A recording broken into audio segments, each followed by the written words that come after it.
irú Sheikh Kamal nísìn ọ̀kan náà ni Ọlọ́run máa fún ìlú kan ní sẹ́ńtúrì kan ẹni tí ó wáyé tí ó di àdìmúlà bí baba Lágége àwọn àdìmúlà ìyànnu bí baba wa Sheikh Kamal bí Alfa Agba Lágbàjì àwọn kan wà ń bẹ nínú àwọn ẹ̀dá tọ́lọ́mbà ti dá àwọn ẹ̀sà ni wọ́n ọ̀kan náà ní máa ọ̀kọ̀ọ̀kan ní máa fún ìlú kọ̀ọ̀kan irú Sheikh Kamal nísìn ọ̀kan náà ni Ọlọ́run máa fún ìlú kan ní sẹ́ńtúrì kan rahimahullah irú Sheikh Tajul Adabi irú Sheikh baba Tajul Adabi àwọn ti ṣáájú wọn irú baba Lágbàjì ẹyọ̀kan náà ní fún ìlú kan irú Sheikh Adam ẹyọ̀kan ní fún ìlú kan irú baba Agbarigidoma ẹyọ̀kan ní fún ìlú gbogbo àwọn mẹ́rẹ̀ẹ̀rin tí mo wí yìí kákó àwọn mẹ́rẹ̀ẹ̀rin kalẹ̀ náà ẹ̀sọ́ méjì irú wọn nílùú míì ní sẹ́ńtúrì ẹyọ̀kan ẹ̀ lérí méjì ẹyọ̀kọ̀kan lẹ́ẹ̀ máa rí ọwọ́ akó odidi mẹ́rin irú wọn fún lọrin ní sẹ́ńtúrì kan. Allahu akbar. Ara ya'lamu ma tahamilu. Ya'lamu ma tahamilu kullu untha. Ntí aláboyún gbé sínú rẹ̀ òun ò kúkú mọ̀. Wọ́n lè pé bèjì ni wọ́n pé bèjì ni kí ni ń bọ̀ wá sí láyé ìjẹ́ kọ̀ǹpútà rí. Èyí tí ọjà sí wípé àpò bí tó ti wà inú oyún tó wà nínà ibẹ̀ náà ni nǹkan ó ti bá tó fi sáré wáyé.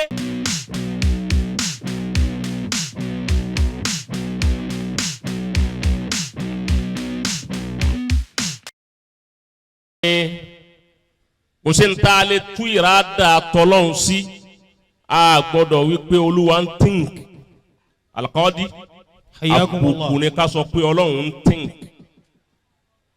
Ọlọ́run ń rù òun fẹ́ ṣe nǹkan òun fẹ́ ṣe nǹkan Jalla jalalu ìrádà rẹ̀ náà ni pé mo fẹ́ ṣe ìrádà nù ni amal mashi'a almashi'a ni pé bí mo ti fẹ́ ṣeré bó ti wù mí kí n ṣeré.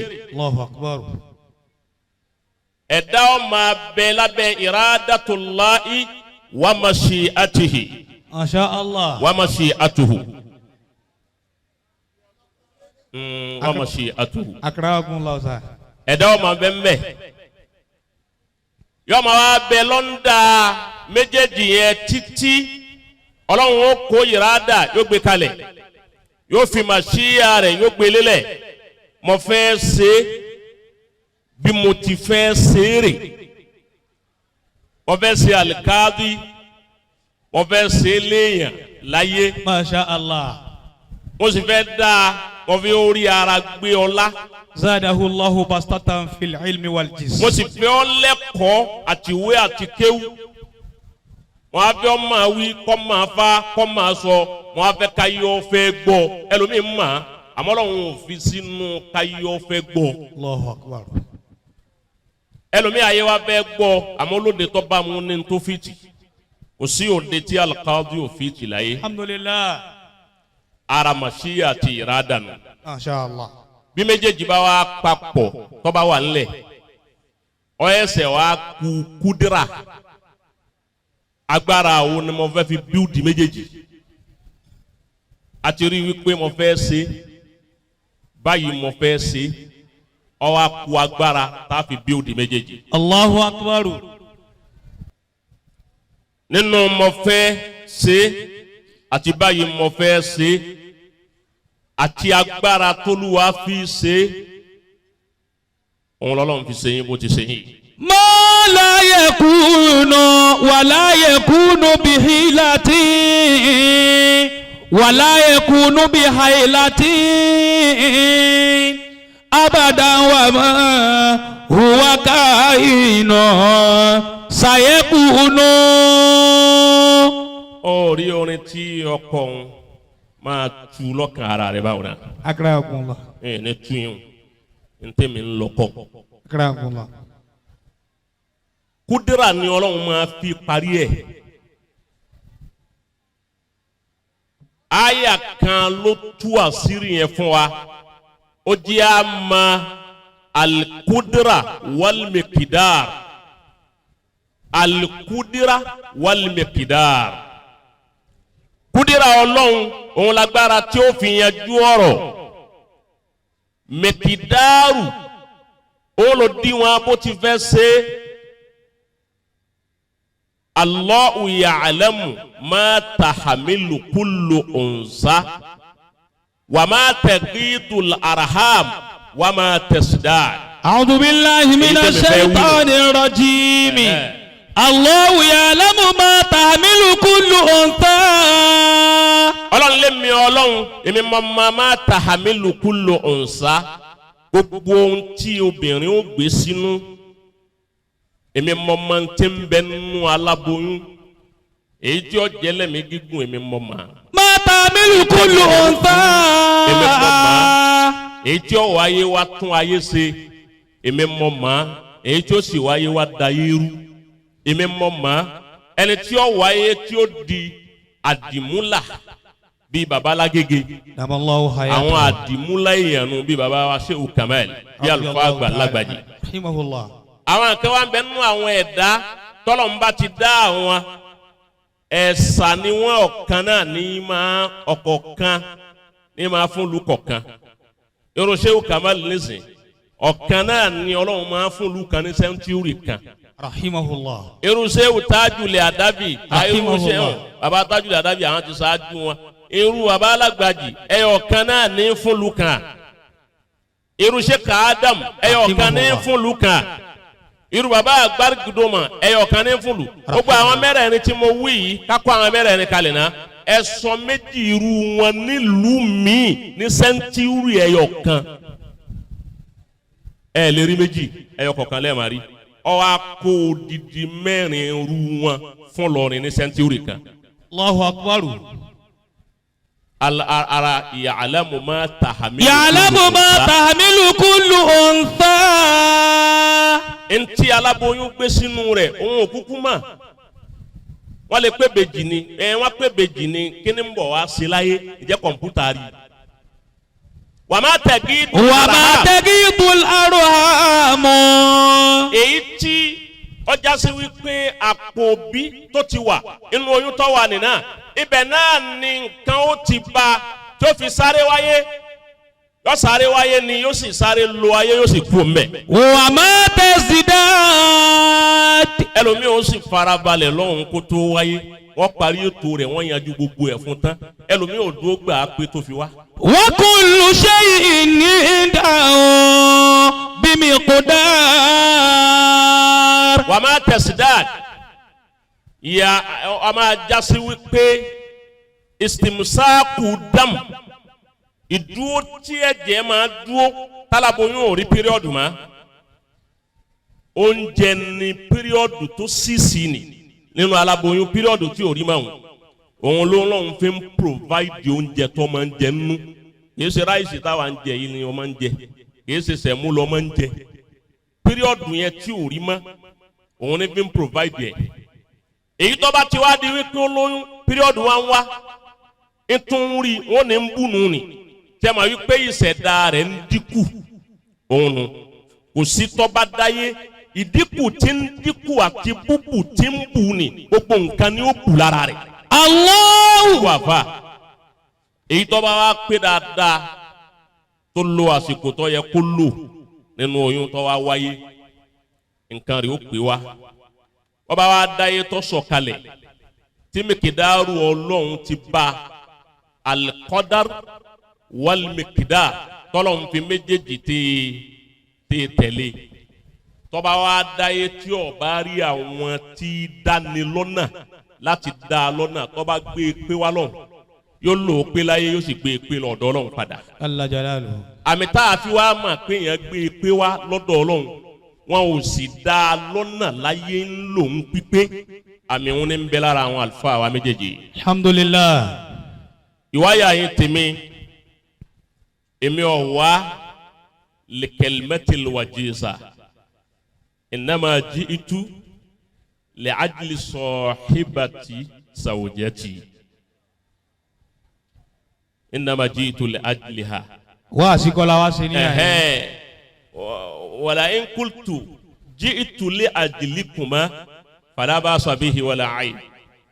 Torí wípé afawa abawa òkúta gidi Ọlọ́run jẹ́ ari yín pé Ọlọ́run Muhammad mauludi tí alfawa al-abrar méjèèjì ń ṣe yìí ẹni tí mo gbọ́dọ̀ gbọ́ pé ń ṣe nǹkan kí n wá ní torí pé àkíkà ọmọ babalágége ni tí èso màlì láwọn méjèèjì.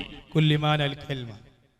Ọlọ́run sì wá ṣàánú wọn gbogbo ń táwọn tó bí wọn bí iná ni wọ́n dé yàn odidi san ọjáde lára bàbá tó bí yín àlùfáà wa Zan Shuaib Mustapha Agbarere. Damallahu dawlatahu. Ọlọ́mọsá jẹ́ kí a rí wọn pé àwọn ní aizul markas bí gbogbo markas bá ń ṣe fáàrí pa ní aizu tẹ́ ń jẹ́ San Shuaib Mustapha Agbarere ń jásí pé ẹ̀jẹ̀ kan náà lọ́wọ́ bí ẹ̀yin àti aizul markas ẹ̀yin náà wá fẹ́ràn wa ní tìtorí ìfẹ́ babalágége tẹ́ẹ̀rí lára tiwa wípé ìjáwọn eléyìí ò ti jákùn báyìí.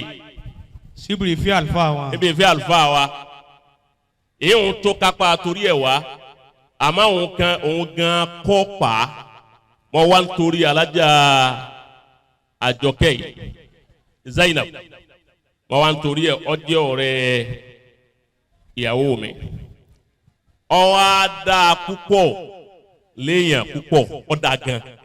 Ọ̀dà gangan. Ọ̀dà 100%. Wọ́n ní surprise yẹ ẹ ṣe surprise pàṣẹ fún pẹ̀lú ògùn Ọlọ́run àsìkò tẹ̀mí òkín mẹ́ẹ̀ ní program lẹ́nìí ọ̀la mo ní program tí n bá ti ní program báwọn èmi máa sin nílé mi jáde torí mi rìn káàkiri ẹlẹ́ẹ̀kejì ti dáyà dúró Man U Manchester United àti Tottenham pẹ̀lú Tottenham ń gbá bọ́ọ̀lù lọ́wọ́ 130 kò sí ní tó lè gbé mi jáde lásìkò Man U ṣé Man U náà làwọn náà tọ̀ wọ́n ní Man U lẹ́yìn náà alhamdulilah èmi yẹn jáde lásìkò tí Man U bá ní bọ́ọ̀lù bí n bá níbi tí lọ tó bá wà pàtàkì ń lọ àmọ́ tí ó bá pàtàkì ń jòkó ni kódà mo lè fòde mí lẹ́yìn torí ẹ̀. hayyakumullah. ìjọ wọn àtàṣe náà bá ń gbá bọ́ọ̀lù lọ́wọ́ àmọ́ mo wá fílẹ̀ ní ti torí ti alájà Àjọkẹ́ mo sì fílẹ̀ nítorí tí ó ṣeéṣe kọjá pé àwọ́dù tí ń gbà yìí tí èyí bá sọ̀dọ̀ yín ní bá ti ń gbà ó ṣeéṣe kí àǹfààní bẹ́ẹ̀ ó máa wá. àǹfààní bẹ́ẹ̀ kọ́ máa wá fún mi láti wá àmọ́ nítorí pé mo rí wípé ẹ̀yin ni ẹ fẹ́ fún wa ní àwọ́dù mo ní mùdírù ló fẹ́ fún alájà Àjọkẹ́ ní àwọ́dù yìí Ọlọ́run kò fi yín sínú àwọn Ọlọ́run kò special ayé yín àmín Ọlọ́run kò special ayé yín àmín Ọlọ́run kò special ayé yín àmín kó sọ ọ́ di ọ̀kan nínú ìlú yìí àmín kó sọ ọ́ di ọ̀kan ní orílẹ̀-èdè tá a wà yìí àmín kó sọ yín di ọ̀kan lágbàńlá yìí àmín ọlá àyà kan tọ́lọ́run sọ́nù al-Qur'an hayyakumullah wa rusulan qad qasasnahum alayka min qabl wa rusulan lam naqsusihum alayka wa kallama Allahu Musa taklima. Inú àwọn tọ́lọ́run dákọ̀ ọlá dákọ̀ àwọn ànábì kan asàlàyé wọn fún ọ àwọn kan bẹ tá a ṣe ìlẹ̀gáwù kọ wọn apá wọn rẹ a sì ṣe ìdígámù àwọn kan agbé wọn sábẹ́ àwọn ànábì kan Ọlọ́run wá dá ànábì Musa yọ wípé wa kallama Allahu Musa taklima. Ọlọ́run kó bá wa kàlámù ẹ̀yin náà àmín ó ti ṣe fún ànábì Musa kó ṣe bẹ́ẹ̀ yín náà àmín albarkola Muhammadu Rasulullah ọlá sallallahu alayhi wa sallam alqadi wa ẹja ṣe suratul Fatiha kan fún wa. بسم الله الرحمن الرحيم الحمد لله رب العالمين الرحمن الرحيم مالك يوم الدين إياك نعبد وإياك نستعين اهدنا الصراط المستقيم صراط الذين أنعمت عليهم غير المغضوب عليهم ولا الضالين الفاوى أما البركة ابن البركة في الأمس يوندينكما وصورة أبا البركة في اليوم الحمد لله ينجم البركة لنا taduma wa kí ọmọ alubarika ni tẹ́kọ̀ tó ká pé a baba alubarika ni. Mashallah. baba alubarika ye senti èèyàn máa fowó ra Ọlọ́run ní wù tí fún ni Ọlọ́run ló fún yín Ọlọ́run ní gbà lọ́wọ́ yín. Àmín. àtijọ́ ń bọ̀ pẹ̀lú ọmọ alubarika nísìn ó súnmọ́ mọ́tò 25 years. Atayese ala sáyìlú. ọ̀tọ̀ wa di àná mi kọ́mọ àlùbáríkà tó tún wá dànà mi àtijọ́ látàyè kí ló pé sàálà sáìlù àtàlà sàálà sáìlù àmọ́ kìí ṣe bí àṣà bí wọ́n á kí òye ò kọ́ o èmi ò gba ìyọ̀ǹda mo kàn fẹ́ witness kí ìyá yorí mi pé mo wá san nú ẹ̀san ẹ̀ fún. ìyọ̀ǹda òun sì dáa tó rà àwọn èèyàn lọ́wọ́. ṣé wàláyé kó àwọn èèyàn lọ́wọ́ kakò ní sẹ́mi rẹ̀ kọ́ sí. àmín bàbá. ìyọ̀ǹda tẹ́ wàá yọ̀ǹda mi yìí ẹ wàá fi náà yí bà kalẹ̀ kí ajá ọmọ àjòkó ó sì máa ọmọ abẹ ṣe yọ̀ǹda mi báyìí. náà ibùdó ìfáyìí ló gbára fún. ní táìmù tí alájà Àjọkẹ́ ọba gba àwọ́dù rẹ̀ Abdulwasiu ẹ bá ń fi 20,000 kún owó àwọ́dù wọn ẹ sì fún àlùfáà alkọ́ọ́dí ẹ fà wọn náà ní 10,000 naira lọ́rọ̀ alikadi ti kí ló pé àwọn gọ́fúnà alikadi ń taṣọ fún nísìn Abuja alikadi ń taṣọ sí nísìn Ọlọ́run ní jọ́ bàjẹ́ fún yín ọlá nàbí wa Muhammad tani ká kó owó náà fún yẹ ká kó fún alájà gan fún rẹ ni àbí bò lè fi àṣẹ tẹ́ fi hànánsì rẹ̀ lásìkò rẹ̀ ẹjọ́ dọ́dọ̀ alikadi àti kíní àti kejì. ẹ káàárọ̀ ẹ káàsùn ẹ kálẹ́ gbogbo tẹ́ bá ti ń gbọ́ mi orúkọ tèmi ni Jaqmal Ọláyínká tí mo jẹ́ aláṣẹ àpàṣẹ olùdarí Autosnap photography. Mo fi àsìkò yìí mo fi ń rọ gbogbo ẹ̀yin brother mi sister mi àti gbogbo ẹ̀yin tó ń wò mí kíkẹ́ ìjọ tó lọ́kẹ́ bá subscribe sí Autosnap photography TV channel ní YouTube. Àwọn abẹ́rẹ́ tí máa rí àwọn Islamic lecture tẹ́ tí máa rí ìwò tẹ́ máa kọ́gbọ́n bíbẹ̀ tẹ́ máa rádùn àti tẹ́ máa gbélé ayé tẹ́ máa rí bẹ́ẹ̀ bá mi subscribe sí Autosnap photography TV channel ní YouTube wa.